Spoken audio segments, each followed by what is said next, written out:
몇 주 전에 제가 말씀을 드린 것처럼 주기도문에 대해서 여러분들과 함께 말씀을 나누고자 합니다. 주기도문 하면 여러분들이 어떤 생각이 떠오르죠? 주기도문. 저는 주기도문이라고 번역한 그것 자체가 별로 마음에 드는 사람은 아니고, 그러나 그냥 통상적으로 주기도문이라고 쓰지만 정확하게 말하면 주님께서 가르쳐 주신 기도문이 맞습니다. 주님이 하시는 기도문이 아니라 주기도문 그러면 뭐예요? 주의 기도문이 되는 거잖아요. 그죠?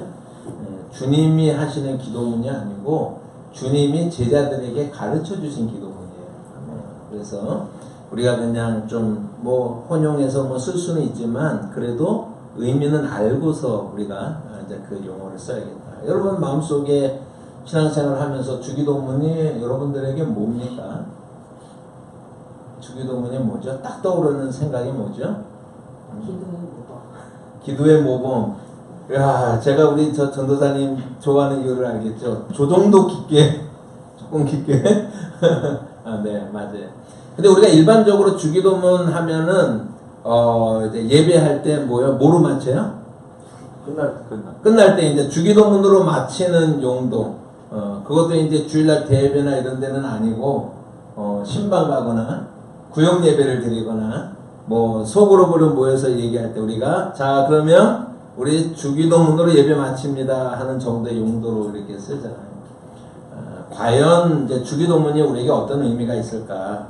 오늘 좀 시간이 길어지면 뭐 다음 주까지 제가 말씀을 이제 함께 나눌 수도 있겠지만 가는 데까지는 한번 이제 가보도록 하겠습니다. 주기도문에 대한 두 가지 문제가 있어요. 하나는 less use예요.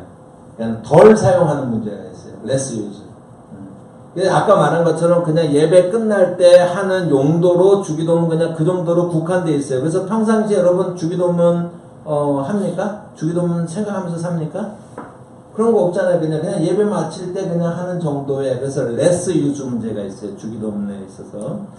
하나는 misUse의 문제가 있습니다. 오용되어지는 문제가 있어요. 저는 정확하게 뭐 어떤 사람들인지는 모르지만 한국에 어떤 분들이 주기도문을 뭐 100번 암송하게 하고 뭐 문제에 따라서 몇 번 암송하는, 그래서 이제 그렇게 막 주술적으로 암송을 하면 문제가 해결되어지는 이제 그러한 그룹도 있어요. 주기도문의 그 용도에 있어요. 이제 그런 부분들은 미스유즈에 해당이 되는 거죠. 우선 뭐 주술의 그 하나로서 그래서 이제 주기도문을 사용하고 있기 때문에 그런 부분들도 이제 잘못되고, 실제로 이제 천주교 같은 경우에 고해성사를 할 때 어떤 죄 같은 경우에는 주기도문 이제 그 몇 번 하라고 이렇게 말하기도 해요. 뭐 그것이 미스유즈냐라고 생각을 하면은 뭐 저는 그렇다고 생각을 합니다. 그것도 역시 오용이다라고 이렇게 생각을 합니다.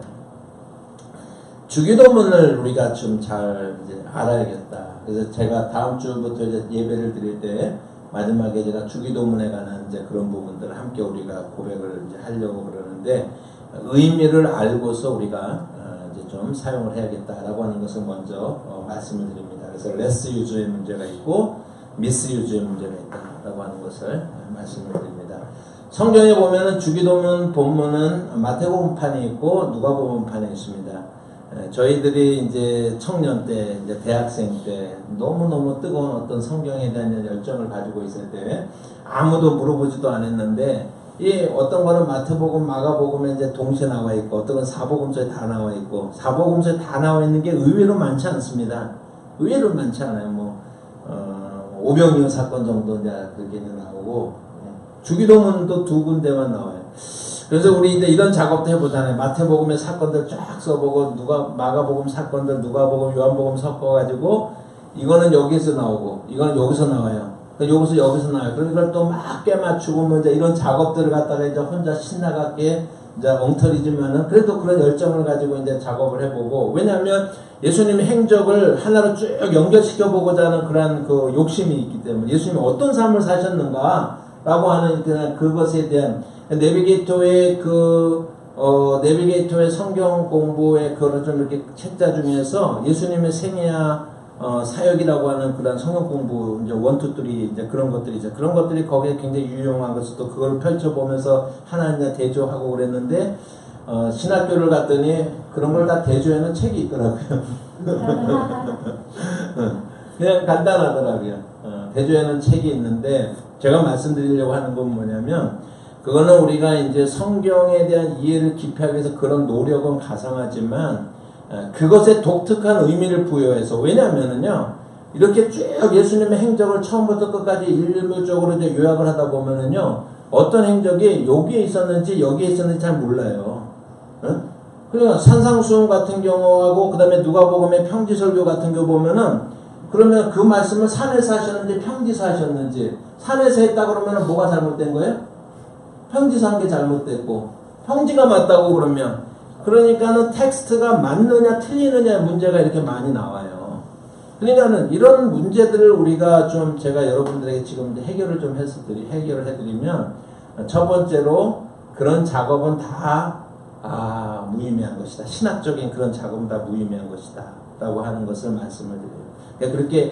그러니까 정말로 그러면 예수님의 이 땅에서 3년 정도 공생에 정확하게는 잘 모르지만은 하여튼 뭐 3년이라고 보통 쳤을 때 3년 공생애 동안에 요즘은 설교를 할 때도 겁나는 게 설교도 뭐 표절이냐 뭐 이런 말들 나오는데요. 너무 각박한 세상을 살고 있는 것 같아요. 표절 아닌 설교가 어디 있어요, 사실. 자기가 처음 생각해내가지고 한 설교가 어디 있어요. 누군가가 기독교 2000년 역사에서 보면은 제가 성경 읽다가요. 이야 정말 새로운 걸 발견했다 그러고서 열심히 막 이제 공부한 다음에 꼭 하는 작업이 있어요. 제가 헛소리 하면 안 되잖아요. 그러니까 주석집을 봐요. 거꾸로 이제 주석집을 보면 누군가는 해놨어요. 그러면 저는 내가 나 혼자만 하는 소리가 아니구나 라고 하는 것을 확인하는 그냥 누군가는 다 말해놓은 이제 그런 것들이라고 하는 것을 우리가 좀 생각을 했을 때 여러분 정말로 중요한 얘기를 예수님이 이 땅에 오셔서 천국 복음을 전파하시고 가르치시고 모든 약한 자들을 고치시고 이것이 예수님의 3대 사역인데 여러분 한 번만 가르쳤겠어요? 3년 동안 한 번 가르치고 두 번째부터는 자기 표절에 걸려가지고 중복 사용하면 안 되니까 무슨 논문 써야지 그러면? 그러니까 이제 한 번만 딱 하고서 그 다음에는 안 해. 이렇게 하셨겠어요? 아니면 계속해서 가는 곳마다 중요한 것에 대해서 계속 말씀하셨겠어요? 계속. 어떨 때 내용상의 유사성이 있습니다. 예수님의 마음에 그런 생각으로 가득 차 있어요. 그런데 그 가득 차 있는 예수님 하나님의 나라에 관한 그런 복음들을 어떨 때는 산에 올라갔는데 수많은 사람들이 모여있는 것을 보고 마음에 동해가지고 그것을 전파하는 거예요. 어떨 때는 저 들에 나갔는데 사람들이 모여있는 모습을 보고 정말 그 중요한 하나님의 나라의 그런 원료와 그 방법과 이런 것들에 대해서 전하는 거예요. 그런데 마태라고 하는 신학자의 그리고 또 성경을 저술한 사람의 독특한 신학이 있어요. 그 속에서 마태는 여러 번 말씀하신 것 중에서 산에서 말씀하신 것을 본문으로 채택을 한 거예요. 그래서 그게 뭐예요? 산상수훈이 되는 거예요. 누가는 평지에서 예수님이 말씀하신 그 말씀을 자기의 어떤 성경을 기록하는 누가를 기록하는데 그 말씀을 이제 따서 그 말씀을 기록한 거예요. 그래서 그걸 뭐라고 그래요? 평지설교라고 그러는 거예요. 그러니까 하나가 맞으면 하나가 틀려야 되는 게 아니야. 그 상황에 따라서 다양하게 이제 말씀하시는 거예요. 예수님은 설교 준비를 하시는 분이 아니에요. 설교 준비 예수님 하셨을까 안 하셨을까?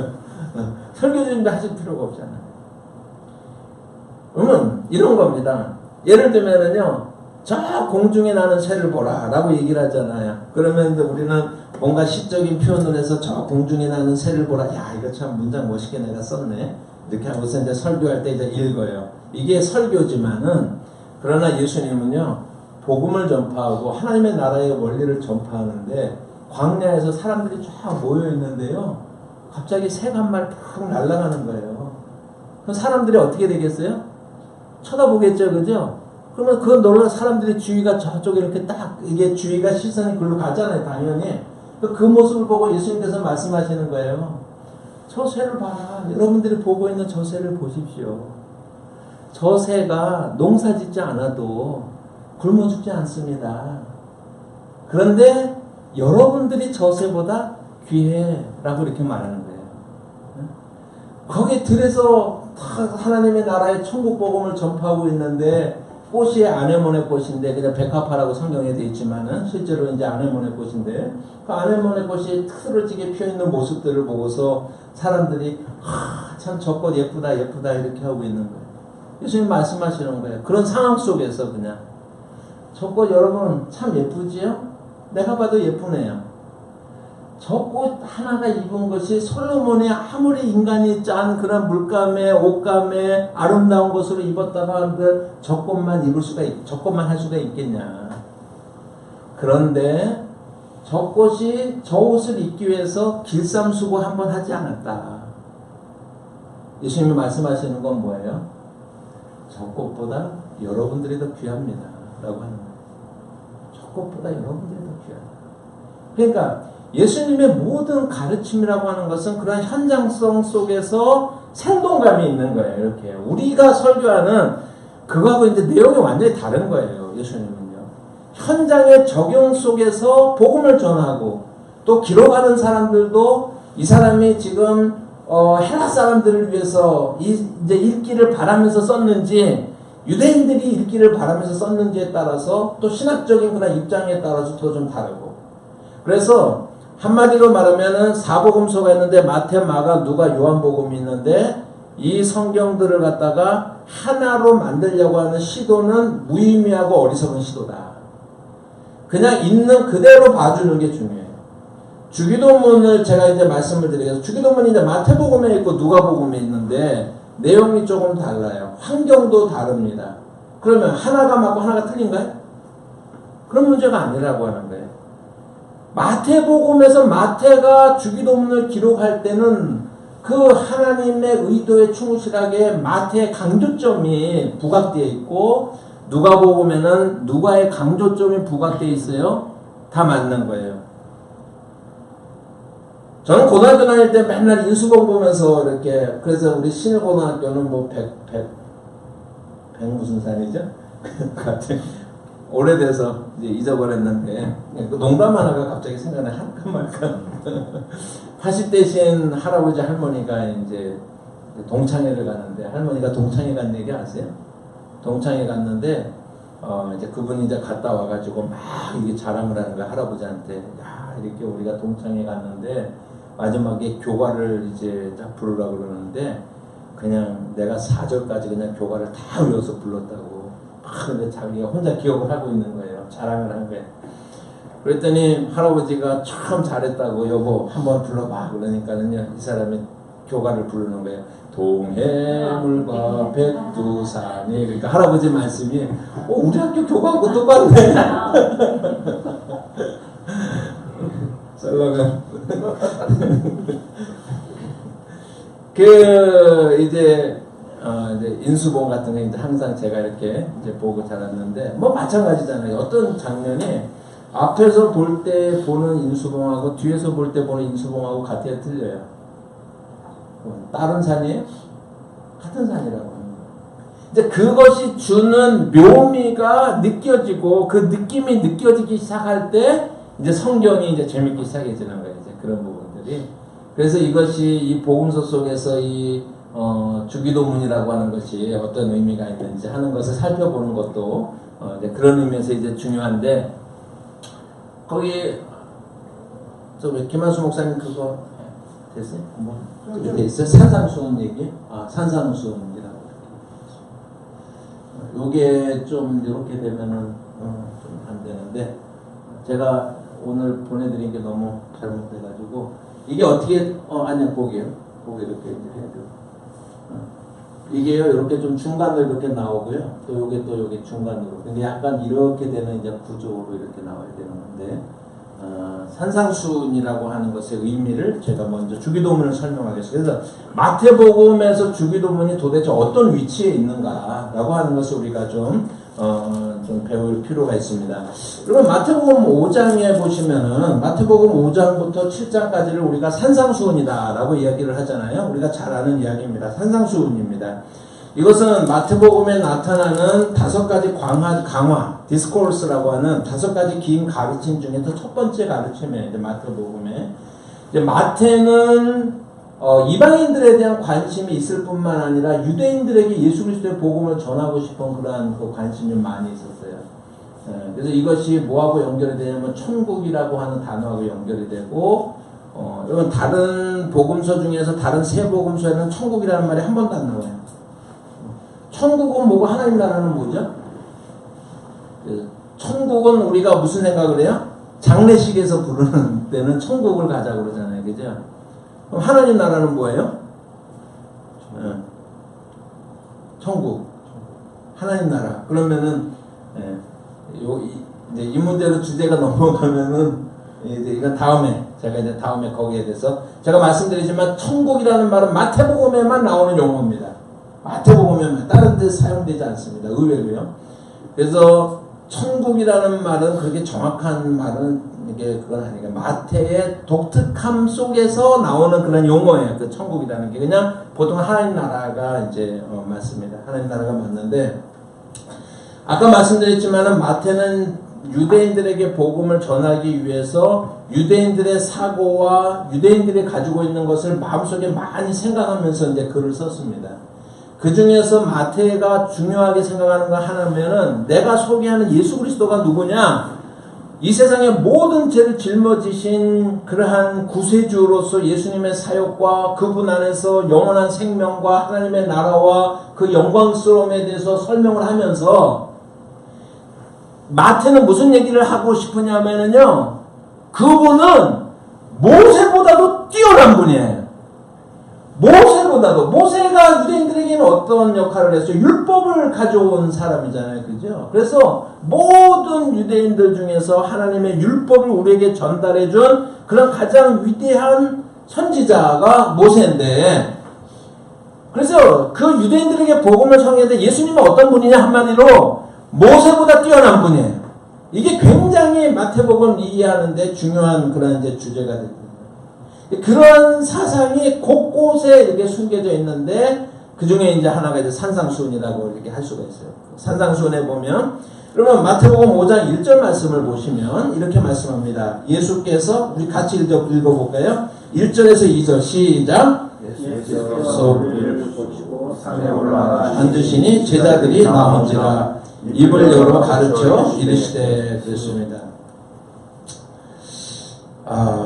그리고 나서 뭐예요? 3절에 보니까 시메온이 긍청하니 그래가지고 팔복이 이렇게 나오잖아요. 그죠? 팔복이 나오는데 여러분 1절, 2절은 사족처럼 그냥 붙어 있는 것 같지만 1절, 2절이 대단히 중요한 거예요. 산상수훈을 이해하는 키가 되는 거예요. 여기 보면 좀 이상하다고 하시고 산에 무리들이 보니까 예수님이 산에 올라가세요. 산에 올라가셔가지고 뭐 앉아요. 그냥 앉는다는 거예요. 그러고 제자들이 이제 또 그 앞으로 나오니까는 뭐라고 그랬어요? 입을 열어서 가르치사라고 이렇게 말씀했잖아요. 그죠? 아니, 말하려면 입을 어떻게 해야 돼요? 말하려면 입 벌려야 되잖아요. 당연한 얘기를 써놓은 것 같잖아요. 그죠? 이런 사람 있잖아요. 입을 벌리고 말을 하는 건데 이게 굉장히 중요한 말이에요. 유대인들은 성경에 나와 있지는 않지만 유대인들은 무엇을 믿었냐면 모세가 하나님의 말씀을 받아서 우리들에게 전달해주는 그 하나님의 말씀을 받을 때 모세가 하나님의 말씀을 어디서 받았어요? 신의 산에서 받았어요. 그런데 신의 산을 받은 거는 다 알지만 유대인들이 믿는 건 뭐냐면 신의 산에 올라가서 40일 동안 서 있었을까요? 앉아 있었을까요? 유대인들이 믿는 것은 산에 올라가서 앉아서 받았다고 그래요. 그래서 하나님의 말씀을 받아서 우리에게 전달해 준 거예요. 그런데 5장 1절에 잘 봅시다. 지금요 예수님하고 모세하고 비교하고 있는 겁니다. 여러분 예수님께서 무리를 보시고 산에 올라가 그랬을 때 사람들의 마음속에 무엇을 지금 떠오르게 하는 거예요? 모세가 하나님의 말씀을 받기 위해서 신의 산 위로 올라가는 장면으로, 그리고 그것을 어떻게 확정질 수가 있냐면 앉아서라는 말을 굳이 표현한 것 때문에 그래요. 모세가 하나님의 말씀을 신의 산에서 받을 때 산에 올라가서 앉아서 받았다는 게 유대인들의 신앙, 믿음이었거든요. 그러니까 그 말 때문에 올라갔다는 말도 예사로운 말이 아니라고 하는 거예요.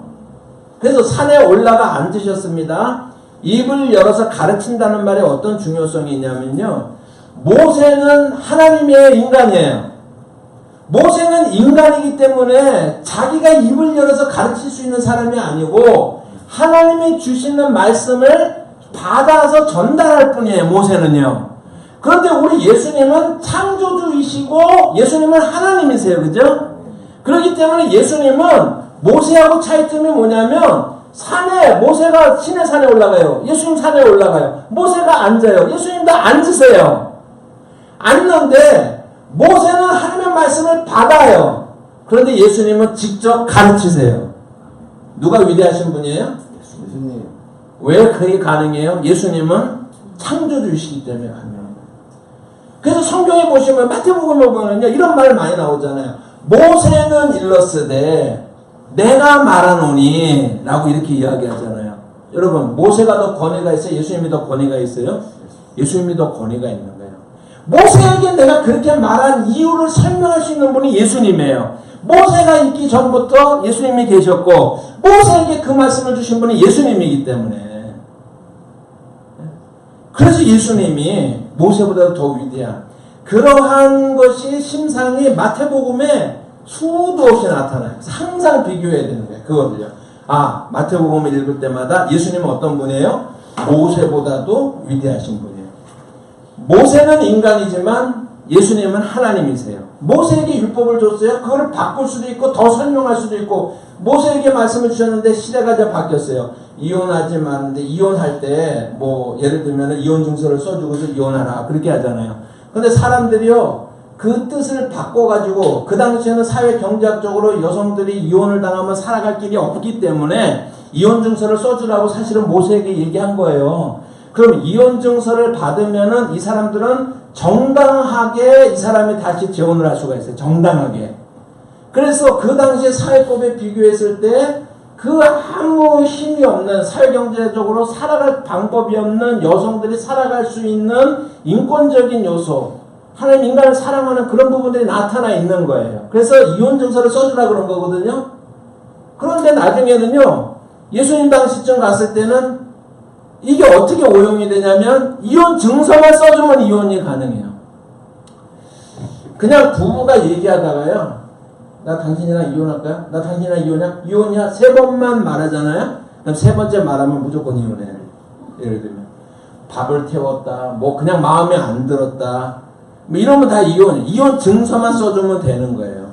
그게 처음에 이혼에 관한 얘기가 잘못되어 있을 때 예수님께서 말씀하시는 게 뭐냐면 내가 모세에게 그 말을 줄 때는 너희들이 지금 하는 것처럼 그렇게 하라는 뜻에서 주어진 것이 아니라 내가 줄 때는 정말 신중하게 다시 한번 생각하면서 이런 그리고 그 여자들의 다시 한번 그 다음에 삶을 생각하면서 주었는데 다 빼먹고 말이지 증서만 주면은 그냥 이혼이 가는 것으로 너희들이 오용하고 있다. 그래서 내가 다시 한번 말한다라고 말할 수 있는 분이 누구예요? 그런 분이 예수님이야. 예수님이요. 그러니까 산상수훈에 보면 그러한 이야기들이 이제 가득 차 있는 거예요. 이 산상수훈의 그 구조에 대해서 제가 다 말씀을 드릴 수는 없지만은 어쨌든 여기에 보시면은 언제 이렇게 또 내려왔죠? 이렇게 잘했지? 이게 이제 우리가 인클루지오라고 하는 이제 신학적인 신학을 하는 방법인데 성경의 어떤 본문을 가지고 이제 수미상관이라고 그래요. 인클루지오라고 그러는데 이렇게 양파 껍질처럼 이렇게 있어요. 이렇게 양파가 어떻게 해요? 껍질이 있고 중간에 이렇게 이제 핵이 있잖아요. 그렇죠? 그것처럼 인클루지오로 이게 분해를 해보면은 산상수훈 전체가 처음에 어떻게 하냐면은 여기와 여기가 제일 껍질이에요. 그 안에 껍질을 보면 이렇게 되는 거예요. 그 안에 껍질을 보면은 이렇게 되는데 그 중에서 또 더 깊이 들어가 보면은 이런 거 들어있고 제일 깊이 들어가면 이렇게 돼 있어요. 그러니까 이게 제일 핵심 중에 핵심. 그러니까 산상수훈, 그러니까 주기도문을 예수님이 마태복음에서 가르치셨는데 저기 그림에서 한 가지만 여러분 연상하면 돼요. 마태복음에서 산상수훈이라는 것이 양파 껍질처럼 100개로 바뀌었고 제일 가운데 그게 자리하고 있는 것이 뭐예요? 주기도문이에요. 그것만 이해하시면 돼요. 그러니까 중요할까요? 안 중요할까요? 중요하니까. 그러니까 여러분 그냥 생각나는 대로 성령이 그냥 가 써 그래서 가 쓰고 이 써 그래서 이 쓰고 이렇게 한 게 아니고 마태가 중요한 어떤 신학을 가지고 복음을 설명해내고 유대인들에게 복음을 설명하는데 예수님의 이 산상수훈의 말씀을 이렇게 보면은요 이렇게 놀랍게 구성이 되어 있어요. 구성이 되어 있고 그 중에 제일 핵심이 뭐라고요? 응? 주기도문이죠. 그래서 잘못된 기도, 주기도문, 죄 용서, 요게 오늘 본문에 읽은 이제 그런 본문의 내용인데, 여기에 보시면은요, 기도문 여기가 또 중간이잖아요. 그죠? 기도문인데, 여기에 보시면은요, 뭐가 나와요? 자선, 기도, 금식이 나오죠. 그러니까 주기도문인데, 주기도문 앞에 보면은, 여러분 이제 저거를 보시면서, 여기 보시면은 6장을 한번 볼까요? 6장에 보면은 처음에 제목 보세요. 뭐라고 되어 있어요? 구제에 대해서 나오죠. 그죠? 구제, 함에 대해서 나오죠. 그 다음에 보시면은 5절부터가 오늘 우리 본문에 보면 제목이 뭐예요? 기도에 관해서 나오잖아요. 그죠? 그 다음에 여러분 그 16절부터 보면은 뭐에 관한 얘기가 나와요? 금식에 관한 얘기가 나와요. 그러니까 이게요. 지금 자선, 구제, 기도, 금식이라는 얘기가 나오는데 그러니까 예수님이 말씀하실 때요. 막 생각하는 대로 말씀했어요. 그래서 어떻게 하라고 했어요? 구제할 때는 오른손이 하는 것을 왼손이 알지 못하게 하라. 은밀하게 하라. 그러니까. 기도할 때는 골방에 들어가서 해라. 응? 금식할 때는 얼굴에 뭐 좀 바르고 그냥 생각나는 대로 한 게 아니라는 거예요. 유대교를 지탱하는 세 기둥이라고 하는 것이 있는데 그 유대교는 그 세 기둥 위에서 이제 유대교가 있는데 그 세 기둥이 뭐냐면은 첫째가 성전이에요. 성전. 유대교를 지탱하는 기둥. 성전. 그 다음에 두 번째가 율법이에요. 율법. 그 다음에 세 번째가 행위예요. 행위. 유대인들에게 있어서는. 그런데 모든 행위를 말하는 게 아니고 유대인들이 믿을 때 구원에 이를 만한 가치가 있는 행위가 세 가지가 있어요. 유대인들이. 그 행위가 뭐냐면 구제하고 기도하고 금식하는 거예요. 그러니까 저 말이 괜히 나온 게 아니에요. 그러니까 이것은 유대인들이 그러니까 유대인들의 세 축이 성전, 율법, 그 다음에 구원에 이를 만한 행위인데 이 구원에 이를 만한 행위는 세 가지예요. 구제하는 일, 그 다음에 기도하는 일, 금식하는 일에 그 행위의 업적을 통해서 구원을 받을 수가 있다라고 그들이 이제 믿고 있는 거예요. 이게 유대 신학이야. 예수님 당시에 모든 유대인들이 그렇게 믿고 있는 거예요. 그런데 예수님은 말씀하시는 거예요. 너희들이 그렇게 믿고 있는데 지금 너희들이 하는 구제하는 그 방식으로는 아니다. 구제하지 말라는 거예요? 방법을 바꾸라는 거예요? 방법을 바꾸라는 거예요. 너희들이 지금 기도하고 있는 그런 방법은 아니다. 기도하지 말라는 거예요? 기도하는 방법을 바꾸라는 거예요? 방법을 바꾸라는 거예요. 금식하는 방법을 바꾸라는 거예요. 그러니까는 구제와 금식과 기도라고 하는 것이 오늘날에도 여전히 우리 그리스도인들에게 있어서 굉장히 중요한 주제들이에요. 우리 영성에 있어서 굉장히 중요한 주제들이고 예수님을 따르는 길에 있어서 굉장히 중요한 주제들인데 그 관점을 바꿔내는 거잖아요. 좀 우리가 이제 5절의 말씀을 보시면은 그러니까 두 번째가 이제 기도할 때 얘기하는데 5절의 말씀에 또 너희는 기도할 때 외식하는 자와 같이 하지 말라. 그들은 사람에게 보이려고 회당과 큰 거리 어귀에 서서 기도하기를 좋아하느니라. 내가 진실로 너에게 이르노니 그들은 자기 상을 이미 받았느니라. 너는 기도할 때 어떻게 하라고요? 골방에 들어가서 기도하는 거예요. 5절과 6절이 짝이고요.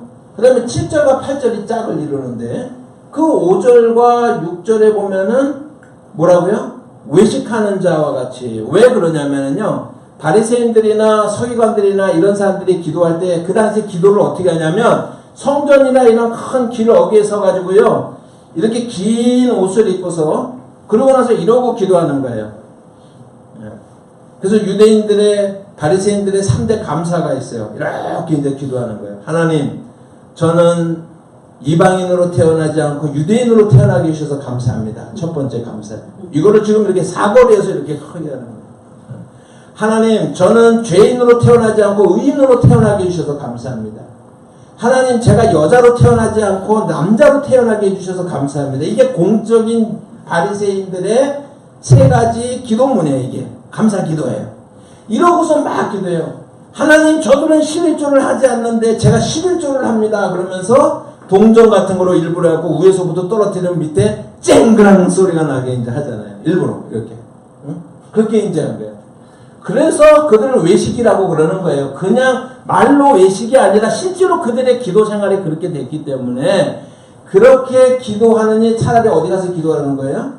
골방에서 기도하라는 거예요. 그렇게 기도하라는 거예요. 그러니까 5절과 6절을 근데 오늘 우리 현대교회가 어떻게 써먹냐면요. 기도 안 하는 사람들이 야, 꼭 모여서 그렇게 시끄럽게 통성기도 해야 돼. 그게 뭐 밤새 부르짖어야 돼. 산에 가서 꼭 해야 돼. 성경에 써있대. 그런 사람들이 자기 필요한 성경만 딱 알잖아요. 골방에 가서 하려면 은밀한 가운데 보시는 하나님께. 그러니까는 꼭 기도 안 하는 사람들이 기도 안 하는, 자기만 안 하는 게 아니라 기도하는 사람들을 그냥 비난하기 위한 그런 방법으로 쓰잖아요. 잘못 쓰는 거예요. 이건 전제가 있어요. 유대인들의 잘못된 기도라고 하는 전제가 있어요. 사거리에서 이렇게 기도하면서 정말 그들이 이렇게 하거든요. 이렇게 좀 사람들이 많이 봐주기를 바라면서 이제 이러면서 하는, 그렇게 기도하는 수많은 바리새인들이 있고 서기관들이 있는 그 현실 속에서 살면서 예수님께서 그런 마음을 가지고 누가 봐주기를, 자기가 기도 많이 하는 사람처럼 봐주기를 바라는 그런 마음으로 기도하느니 차라리 골방에 가서 기도하라. 그러니까 이 전제가 있어요. 전제가 무시되면 안 되는 거예요. 두 번째로 보시면은요, 7절과 8절의 말씀을 보시면 또 기도할 때 뭐라고 그랬어요? 이방인과 같이 중언부언하지 말라. 그래서 우리 기도할 때 제일 고민이 그거예요. 중언부언하지 말아라. 중언부언이 뭐죠? 헛소리. 반복 한 말 또 하고 한 말 또 하고. 여러분, 한 말 또 하고 한 말 또 하고 그러는데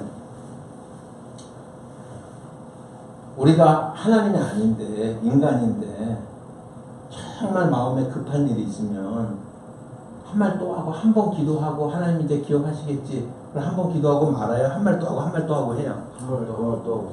네, 언제까지 해요? 될 때까지. 될 때까지 하잖아요. 그죠? 예, 그게 될 때까지 하잖아요. 그러니까 인디언들이 기우제를 드리면은 꼭 비가 온대잖아요. 100%. 왜냐면은 인디언들은 기우제를 시작하면은 비가 올 때까지 해버리니까 기우제를 100% 응답받는 거예요. 비가 올 때까지 기도해서 비가 왔는지 올 때가 돼서 왔는지는 모르지만 하여튼 비가 올 때까지 기도해요. 바늘로 코끼리를 잡는 방법이 있는데 어떻게 잡는지 아세요? 바늘로 코끼리를 어떻게 죽여요? 바늘로? 죽을 때까지 찔러. 그러면 죽어요. 그래서 거기에 찔려서 죽었는지 잘 모르지만 한 번만 딱 찔러서 죽이는 방법이 있어요. 죽기 직전에 퍽 찔러요. 그거 말고 또 하나가 있어요. 찔러놓고 죽을 때까지 기다리고 찔러서 죽였다고 얘기하는 거예요. 여러분, 지금 제가 얘기하는 것은 오용에 대해서 얘기를 하는데 이 중언부언에 대해서요, 우리가 보면, 제가 목사인데 막 이제 기도를 막 하다가 보면은 어저께 한 기도 또 하고, 제가 여러분들 이름 불러가면서 매일 기도하거든요. 그러면 어저께 했는데 오늘 또 해? 네. 오전에 한 번 했으면 이제 오늘 일과 끝이야. 이따 오후에 하면 안 돼. 그런 건가요? 또 하고. 제가 다니면서도 우리가 새롭게 시작한 교회를 위해서, 또 미국에 있는 사역들과 또 성도들과 기도를 위해서, 또 새롭게 만나는 사람들을 위해서 늘 기도하는 마음으로 다닐 수밖에 없는 절박한 그런 마음을 가지고 다니는데, 그런데 그 모든 것들이 중언부언일까? 그런 게 아니라는 거예요. 여기요, 핵심이 뭐가 있냐면 중언부언 앞에 무슨 말이 있어요? 이방인과 같이가 더 중요한 말인데, 이 말을 빼요. 사람들이 해석을 할 때. 그러니까 앞에는 유대인들, 5절, 6절은 유대인들이 기도하는데 잘못하고 있어요. 지금 6절, 7절은요, 7절, 8절은요, 이방인들이 기도하는데 잘못하고 있어요. 이방인들이 기도하는데. 그래서 그 이방인들의 기도가 이제 잘못됐다. 그래서 그 얘기는 진짜 다음에 하십시다. 이거 제 기도에 관해서 총체적으로 한번 하면서. 그렇지만은 여러분, 제가 우선 말씀을 드리는 거는 한 번 하고 또 하고 3번 하고 4번, 10번 하고 100번 했다고 중언부언은 아니에요. 가장 중요한 것은 하나님과 우리와의 관계가, 인격적인 관계가 있느냐가 핵심이에요. 그게 핵심이에요. 하나님이 우리의 아빠 되어주시고, 하나님은 내 모든 것을 아시고 내 아픔을 받아주시는 그분이에요. 그분에게 가서 내가 100번을 토하든 1000번을 토하든 하나님은 나의 이 모습을 다 아시고 받아주시는 분이라고 하는 하나님과의 나와의 관계가 인격적인 것, 기계적인 관계가 아니라 인격적인 관계라고 하는 것을 전제로 한다면 우리가 100번, 1000번 하는 기도는 정당한 겁니다. 우리는 피조물이잖아요. 우리가 뭐 창조주예요? 네. 우리 피조물이잖아요. 그 얘기는 제가 다른 거하고 다 연결해갖고 좀 한 번 더 이제 하기로 하고요. 그래서 그렇게 잘못된 기도를 하면서 9절의 말씀에 보니까 뭐라 그랬어요? 그러므로 너희는 이렇게 기도하라 라고 이렇게 말씀을 하고 있습니다. 산상수훈이 예수님이 이 땅에 오셔서 하나님의 나라의 원리에 대해서 가장 중요하게 생각하는 게 첫 번째로 지금 이렇게 이제 마태복음을 펼치면 첫 번째 가르침이 나오는데 그 산상수훈 중에서도 가장 핵심의 주기도문이 있다라고 하는 거 우리가 위치적으로 우리가 확인을 했습니다. 누가복음으로 우리가 좀 보십시다. 누가복음 11장의 말씀을 보시면 누가는 가난하고 약한 사람들에 대한 관심이 굉장히 많아요. 그래서 잃어버린 양에 대한 관심이 많아요. 소외된 사람, 아픈 사람들에 대한. 마태복음이 팔복 중에서 마음이 심령이 가난한 자가 복이 있나니, 그런데 누가의 복음에는요 그냥 가난한 자가 복이 있나니 그랬어요. 누가는 그렇게 써야 돼요. 그게 누가복음의 정신이에요. 마태는 그렇게 써야 돼요. 그게 마태의 신학이에요. 그게. 그러니까 그걸 가지고 마음이 가난해야 되냐, 진짜로 가난해야 되냐, 이건 의미 없는 행동. 이게 누가스러운 거예요. 이게 이런 이제 표현들이. 누가복음 11장의 말씀을 보시면 이제 잘 한번 보십시다. 오늘 형식이 어떻게, 그러니까 누가복음 속에서 누가가 기록한 이 주기도문의 그 문맥이 어떻게 되고 있는지 1절의 말씀을 보니까 예수께서 한 곳에서 기도하시고 마치심에 제자 중 하나가 여짜오되 주여 요한이 자기 제자들에게 기도를 가르친 것과 같이 우리에게도 가르쳐 주옵소서. 예수께서 이르시되, 그러면서 예수님이 이제 기도를 이제 가르쳤잖아요. 그죠? 기도를 가르쳤습니다. 그러니까 많은 사람들이 미국 같은 경우에 이제 기도의 그 컨퍼런스라고 그러는데 이제 뭐 부흥의 수양이 무슨 뭐라 그럴까 이제 그런 이제 기도에 관한 이제 그런 걸 하잖아요. 그럼 주제가 있는데 기도에 대해서 하면은요, teach us Lord, teach us to pray라고 이렇게 많이 이렇게 배너를 걸어요. teach us, 우리에게 가르쳐 주옵소서. to pray, 기도하는 법을 가르쳐 주옵소서. 여러분 기도 잘하고 싶죠? 기도 잘하고 싶잖아요. 그런데 예수님 보면 어떨 때는 철야로 기도하고 정말 기도를 많이 하세요. 근데 우리 생각이 어디냐면요, 우리는요 정말 그렇게 예수님처럼 기도를 못해. 그럼 좀 어떻게 하면 예수님처럼 기도를 잘할 수 있을지 정말 기도 잘하고 싶어요. 예수님은 어느 날 정말 기도를 정말 열심히 하시는 모습을 보면서 그가 기도를 마치고 나올 때 제자들이 드디어 이제 묻는 거예요. 예수님, 어떻게 하면 기도를 그렇게 잘할 수 있어요? 나도 기도를 잘할 수 있게 해주세요. 라고 해석하면 틀리다는 거예요. 그렇게 해석하면 틀리는 거예요. 그러니까 여러분 전제가 굉장히 지금 이제 뒤바뀌어야 되는 거예요. 그러니까 여기에서 예수님이요 정말 그렇게 철야로 기도하고 오랫동안 기도하고 많이 기도하고 그 모습을 보면서 나도 주님처럼 기도하고 싶어서 teach us to pray, 나도 그렇게 기도할 수 있도록 가르쳐 주세요 라고 하는 것이 아니다 라고 하는 것을 말씀합니다. 그게 아니다 라고 하는 걸 말씀합니다. 성경에 제가 계속해서 말씀드리지만 성경 본문 속에 답이 있습니다. 본문 속에 답이 있는데 잘 한번 보세요. 제자들이 어떻게 물어보느냐면요, 예수님 어떻게 하면 예수님처럼 그렇게 오래 기도할 수 있어요? 어떻게 하면 그렇게 예수님처럼 세련되게 기도할 수 있어요? 어떻게 하면 예수님처럼 그렇게 기도를 잘할 수가 있어요? 라고 묻지 않았어요. 잘 보세요. 여러분 예수께서 한 곳에서 기도하고 마치심에 제자 중 하나가 여짜오되 주여, 뭐라 그랬어요? 요한이 자기 제자들에게가 분명히 있죠 여러분 성경에. 근데 우리는 그걸 가로쳐놓고 안 읽어. 그동안 안 읽어왔어 우리가 그거를요. 정말 성경에 딱 있는데 요한이 자기 제자들에게 기도를 가르친 것과 같이 우리에게도 가르쳐 주옵소서. 그러니까 우리가 성경에 분명히 있는데 가르쳐놓고 안 읽는 여기에 핵심이 있는 거예요. 그럼 이게 무슨 말이냐라고 하는 것입니다. 이게 무슨 말이냐. 유대인들은 기도를 되게 많이 하는 사람들이에요. 여러분. 기도 많이 하고 싶어서, 오래 하고 싶어서, 잘하고 싶어서, 아니에요. 그렇지 않아요. 유대인들은 일주일에 2번씩, 특별히 모든 유대인들에게 권해지지만 바리새인들이나 서기관들 이런 사람들은 의무적으로 일주일에 2번씩 금식하면서 기도하는데 목요일과 월요일에 기도해요. 이 순서가 중요해요. 월요일과 목요일날 기도하는 게 아니고 금식하는 게 아니고 목요일과 월요일에 금식해요. 왜 그런지 아세요? 목요일날에 모세가 시내산에 율법을 받으러 간 날이에요. 이제 그들이 믿는. 그때로부터 40일을 계산을 하면 40일째 되는 날이 월요일이에요.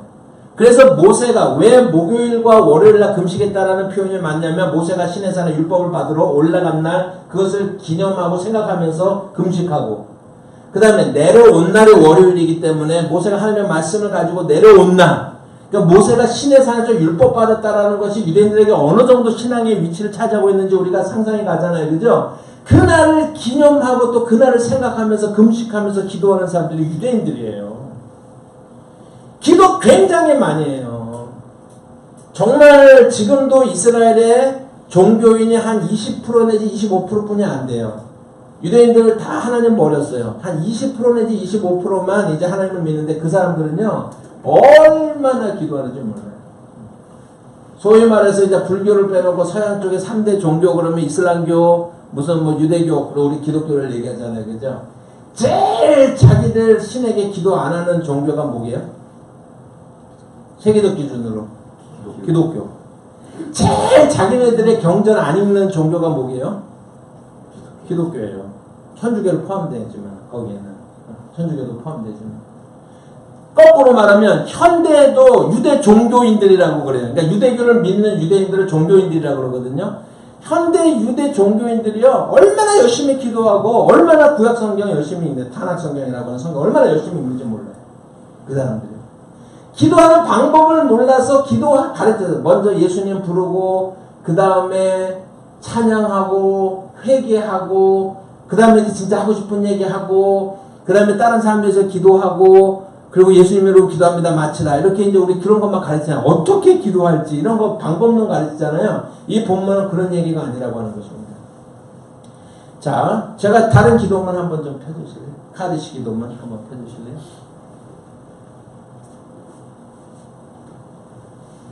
카드시 기도문이라고 하는 게 있어요. 제가 앞에다 유대 회장이 아니고 유대 회당에서 설교 끝에 함께 낭송한 기도문이에요. 한번 같이 읽어볼래요? 시작.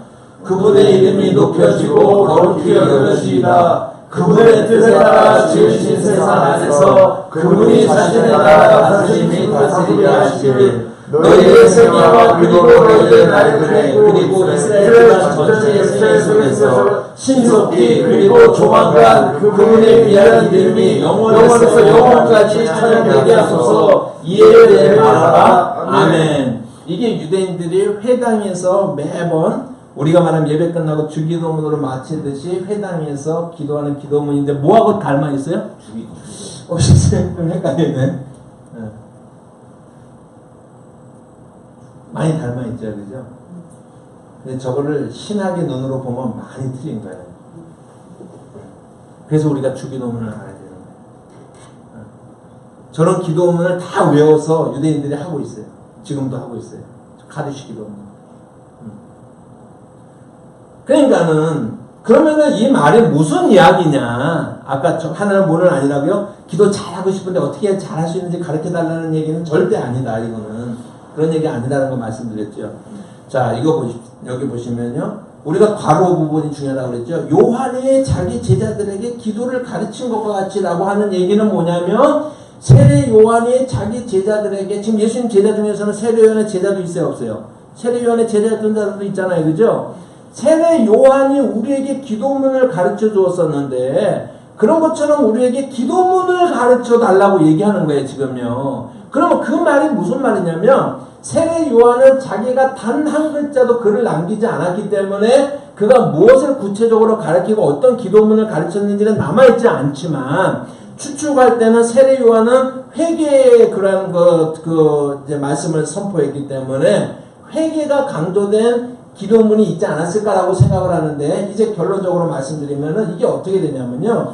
예수님 당시에 바리새파가 있고 사두개파가 있습니다. 그리고 SNF파가 있어요. SNF파는 약간 은둔주의자들이고 소규모로 공동체 생활을 하면서 그들의 신앙을 지키고 의의 교사를 기다리는 사람들이 SNF파 사람들인데, 이 SNF파의 어떤 제일 유명한 것이 이제 우리가 성경에 발견되려면 사회 공동체가 제일 유명한데, 사회 공동체에서 이제 내가 관심이 있어. 그래서 사회 공동체에 들어가서 공동체 생활에 참여하는 사람이 되기 위해서는요, 1년 동안 가서 트라이얼이라고 그러는데, 그냥 살아보는 거야, 같이.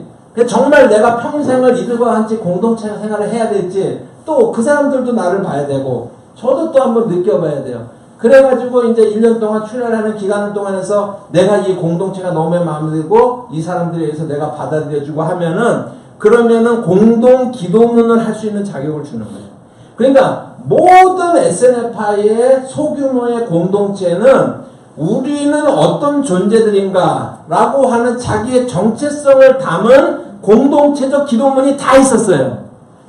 그리고 세례 요한은 굉장히 SNF파적인 그러한 그 공동체였기 때문에, 오늘 성경에 나와 있잖아요. 그죠? 세례 요한도 자기 제자들에게 우리는 이런 기도문을 하는 그 세례 요한의 공동 기도문이 있었다라고 하는 흔적이 있잖아요. 이게 분명하게. 그런데 사람들이, 제자들이요, 예수님은 세례 요한과 그냥 같은 부류로 이렇게 이제 봤어요. 그래서 세례 요한의 제자들이 또 제자들 되고 이게 한데 그런 문제가 없었어요.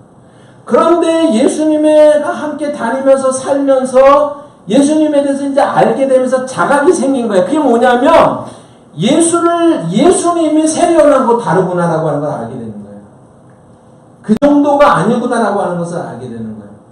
그러면 이 SNF파적인 그런 성향을 가지고 있는 예수님을 따르는 제자들, 세례 요한의 제자들이 포함된 제자들이 당장 그들로서는 그러면 우리는 누구지? 자기들의 정체성을 드러내줄 수 있는 공동 기도문이 필요한 거예요. 그걸 깨닫게 됐을 때.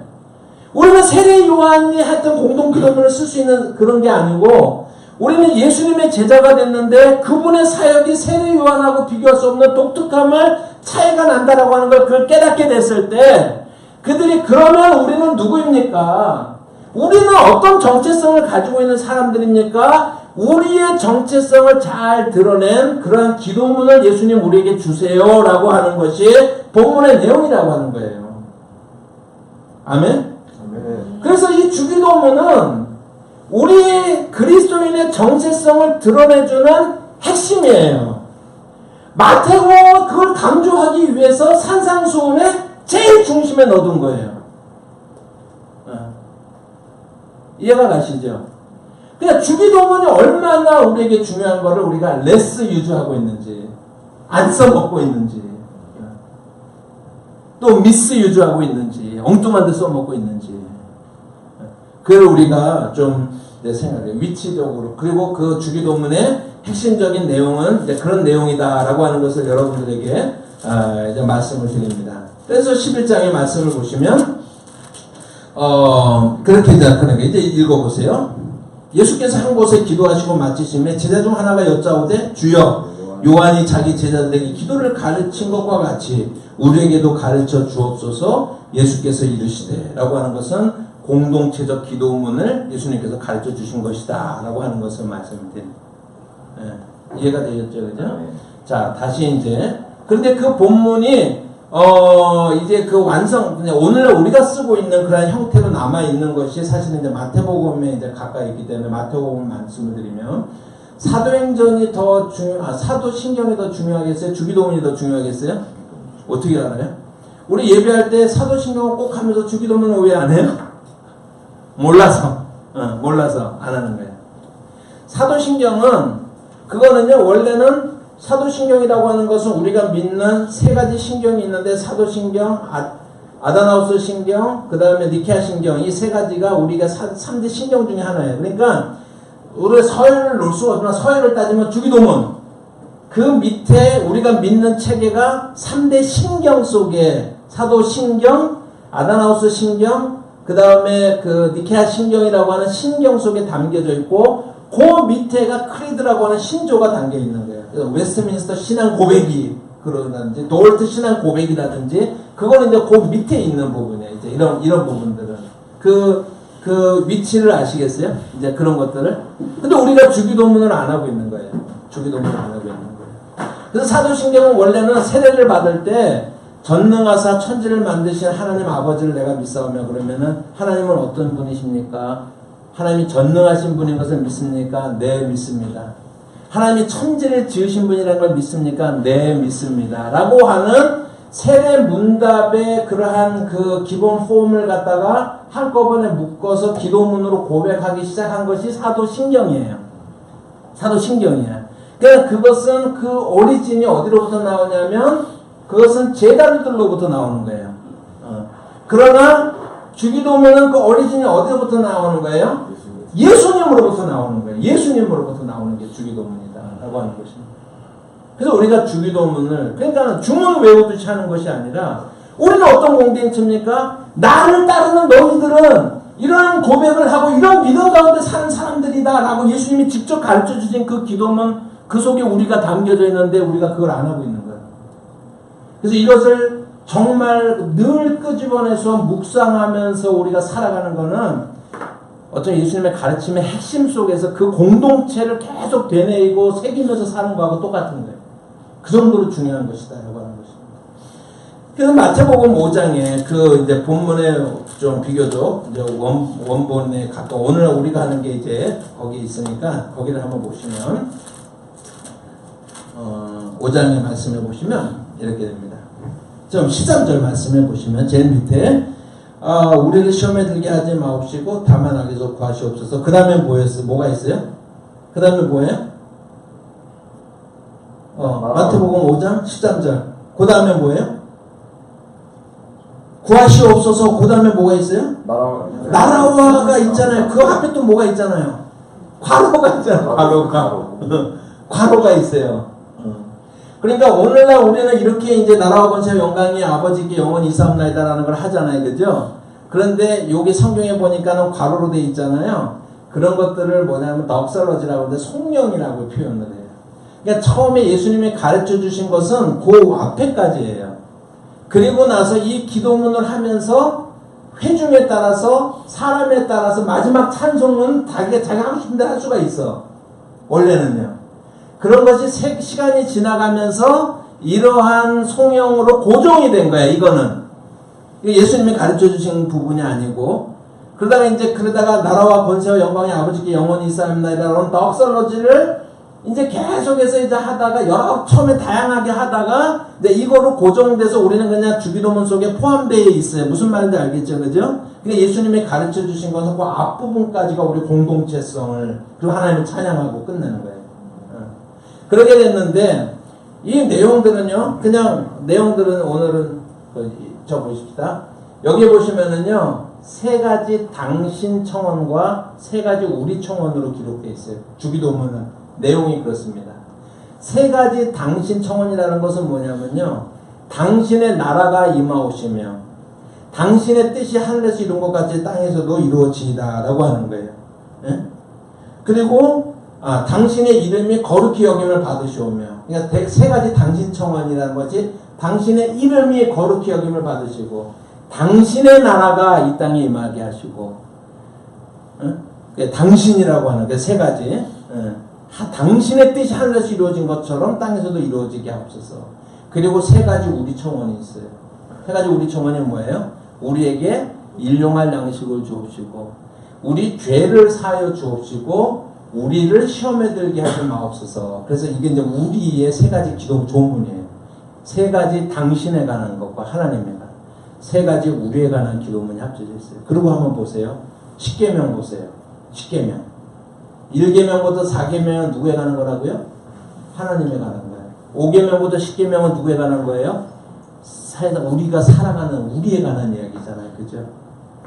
여러분, 마태복음 22장에 보면 제자들이 나와가지고 우리가 어떤 계명이 가장 큰 계명입니까? 라고 묻잖아요. 그죠? 그래서 예수님께서 뭐라고 그랬어요?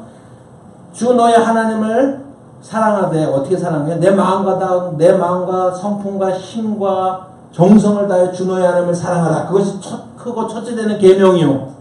그리고 두 번째가 뭐예요? 내 이웃을 내 몸과 같이 사랑하라.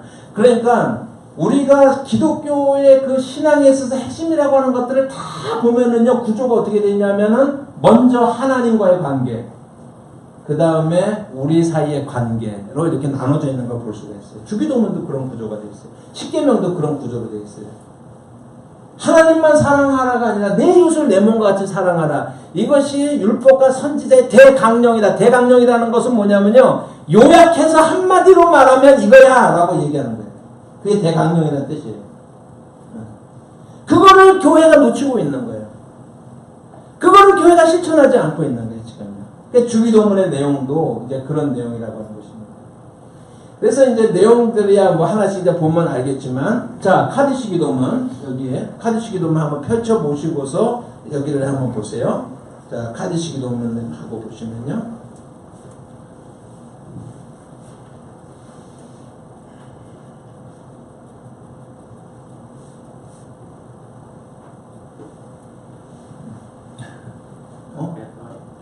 네?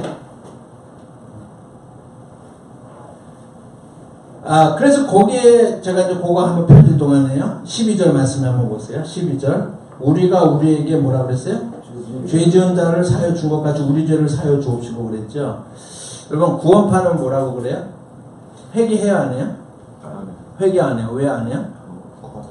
한번 구원받았으면 하나님의 과거와 현재와 미래의 죄를 다 용서해줬기 때문에 안 해요. 구원파는 회개를 안 할 뿐만 아니라 주기도문도 안 해요. 그러니까 구원파 이단이 여러분들에게 접근해서 대화하기 시작하면 여러분 감당하기 어렵습니다. 뭐 법정적 칭의가 어떻고 무슨 뭐 이렇게 나가면은요, 그들의 논리에 빠져나가요. 제가 거기 한 방에 설교 시간에 말하기는 좀 그런데 한 큐에, 그건 더 이상한가? 한 방이든 한 큐든 그냥 딱 제가 핵심이 뭐냐면요, 주기도문 안 해요. 왜요? 이런 구조도 있기 때문에 안 해요. 자, 보십시다. 주기도문을 안 하면 크리스찬이 아니에요. 제가 지금 이 주기도문이 뭐를 의미하는지를 설명했잖아요. 그죠? 주기도문을 안 하면 크리스찬이 아니에요? 아니에요. 구원파가 주기도문 해야 안 해요? 안 해요. 그럼 구원파는 잘못된 거예요. 예수님이 유일하게 나를 따르는 무리들은 이런 공동체라고 기도해준 그 기도문 속에 뭐가 있어요? 우리 죄를 사여 주옵소서라고 날마다 기도하라는 거예요, 예수님이. 그런데 구원파는 기도 회개 안 해요. 그러니까는 예수님의 말씀대로 따르는 공동체 아니에요. 아니라니까는요. 간단한 거예요, 굉장히요. 구원파 굉장히 간단한, 주기도문으로 해결이 될 수가 있습니다. 그렇기 때문에 우리가 우리에게 죄 지은 자를 사여 준 것 같이, 그래서 뭐 자범죄가 어쩌고 무슨 완전 너무 이렇게 신학적으로 안 따져도 주기도문 하나로도 그들이 해결하지 못하는 그런 것들을 우리가 볼 수가 있습니다.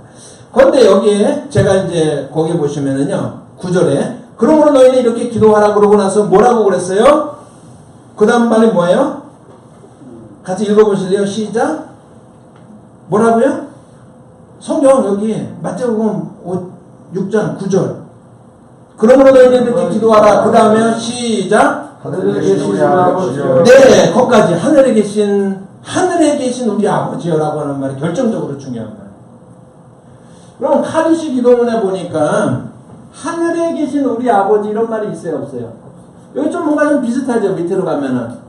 그런데 카디시 기도문과 주기도문을 구분짓는 결정적인 거는 그 앞에 있는 거예요. 여러분, 하나님은 어디에 계세요? 하늘에 계세요. 그러니까 어떻게 누가 올라갈 수 있어요? 신선들이 구름 타고 올라가. 이런 얘기가 아니에요. 우리는 막연하게 하늘에 있다 그러면 그런 생각을 하는데, 이 하늘에 있다라고 하는 것이 그런 얘기가 아니에요. 하늘이라고 하는 것은, 유대인들에게 있어서 하늘이라고 하는 것은 뭐냐면, 유대인들은 하나님이라는 단어를 안 썼잖아요. 그거 아시죠? 그죠? 단어를 안 썼습니다. 그래서 하나님이라는 단어를 안 쓰면서도 하나님을 표상하는 것이 하늘이라는 표현이에요.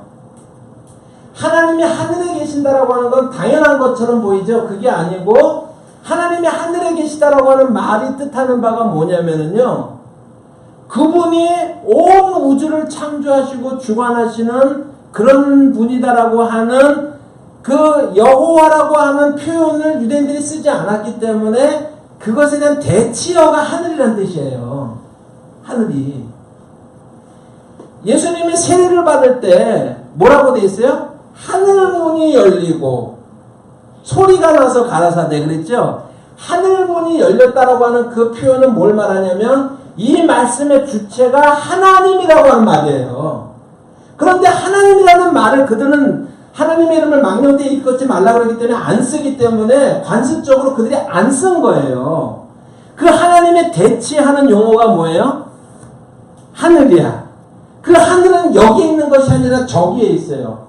기독교의 핵심은 하나님의 초월적인 존재라는 것부터 시작이 되는 거예요. 그러니까 내주한다라고 하는 것은 우리 안에 묵상해보고 생각해보고 그래서 만들어낸 그런 내주하는 내재적인 신이 아니라 하나님은 우리하고 처음부터 차원이 다른 초월적인 분이세요. 하나님은. 그래서 우리 기독교의 구원은 초월적 종교예요. 우리 힘으로 노력해서 받는 구원이 아니야. 불교는 우리가 수행을 해서 노력을 해서 받는 거예요. 그게 세상의 모든 종교하고 기독교의 큰 차이점이에요. 초월적 존재가 하늘에 계신 그분이라고 하는 말이 초월적 존재. 우리하고 비교할 수 없는 그분. 그 하나님께서 뭐가 되어주신다고요? 그 하나님의 초월적인 그 하나님이 우리의 아버지가 되어주신다라고 하는 고백이에요. 그런데 그 아버지라고 하는 것은 사실은 아빠라고 해요. 요아킴 예레미야스라고 하는 사람이 이 문제에 대해서 굉장히 연구를 했는데 결론은 뭐냐면 하늘에 계신 우리 아빠라고 기도하는 게 맞다라고 하는 거예요. 하늘에 계신 그 초월적인 분이 그 하나님이 모든 만물을 다스리신 그분이 우주의 찌꺼기와 같은 우리 한 사람 한 사람 그 아무것도 아닌 우리들의 뭐가 되어주시는 거예요? 아빠가 되어주신다는 것이 기독교의 핵심이에요. 그 높은 데 계셔갖고 간섭도 안 하고서 대접만 받고 그 신들에게 제사 드리면 대접받고 그러는 에헴 하고 있는 존재, 또 화나면 그냥 한번 때리고 이런 존재가 아니고 우리 하나님은 어떤 하냐면 그 우주적이고 초월적인 모든 것을 만드신 그 하나님이 아주 보잘것없는 저와 여러분들의 뭐예요? 아빠 노릇 해주시는 거예요. 아빠가 되어주시는 겁니다. 이게 주기도문의 시작이에요. 그 하나님 생각하니까 너무 감격스러워. 하나님, 그 하나님의 이름이 높여지기를 하나님 영광 받으시고 하나님이 이 땅에 우리를 위해서 계획하신 그런 모든 뜻들을 하나님 속히 이루어주세요. 이렇게 기도하라라고 예수님이 직접 가르쳐 주신 거예요.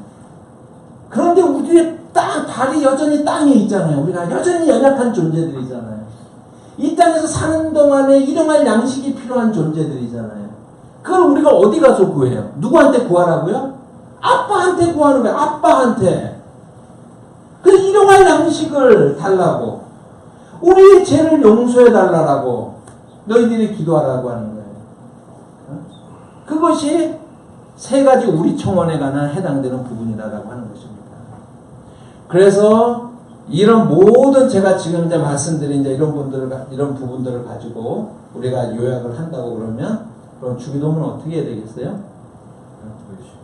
less use 하면 안 되고 miss use 하면 안 되는 거예요. 한 구절 한 구절이 그런 감동과 주님의 그 가르침, 그렇지. 나는 그런 존재야. 이 기도문 안에 있는 그런 존재야. 라고 하는 그러한 우리 공동체에 대한 의식과 인식을 가지고 그 가운데서 우리의 삶 속에서 계속해서 끄집어내서 계속해서 묵상하는 여러분. 이게 중요한 거예요. 프란체스코 같은 경우 기도할 때 뭐라고 기도하냐면은, 항상 입술에서요, 시간 날 때가 아니라 그냥 특별히 밥 먹을 때, 잠잘 때, 뭐, 이런 대화할 때, 그럴 때 빼놓고는요, 주여, have mercy on me. 그러니까 주여 자비를 주세요. 주여 자비를 베푸소서. 주여 자비를 베푸소서. 이거를 달고 사는 거예요. 왜 달고 살았냐면요. 사람은 희한하게요. 입에서 말하는 동안에는 묵상, 뭐 다른 잡생각을 안 해요. 말하는 주제에 대해서 생각을 하는 거예요. 그러니까는 프란체스코 같은 경우에는요. 하루 종일 살면서 죄 짓지 않고 생각에 죄를 짓지 않기 위해서 입술로 혼자 있을 때는 항상 주여 저를 불쌍히 여겨주세요. 주여 저를 불쌍히 여겨주세요. Lord, have mercy on me. 나를 불쌍히 여겨주세요. 계속해서 기도하는 거예요. 계속해서. 그런 것처럼 이 주기도문이 우리에게 그런 역할이 돼야 되는데 우리가 누구인지 눈 뜨고 하느냐 눈 감고 하느냐 무릎 꿇고 하느냐 서서 하느냐 하나도 중요하지 않아요. 그러나 주님이 가르치신 그 기도문을 우리의 삶에서 늘 끄집어내서 그것을 갖다가요 계속해서 씹는 거예요.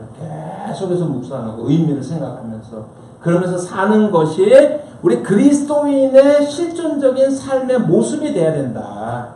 여러분 아멘? 아멘. 그래서 그러한 우리가 주기도문을 이해를 하고 그러한 삶 속에서 그렇게 적용할 수 있기를 바랍니다. 아멘. 네, 예.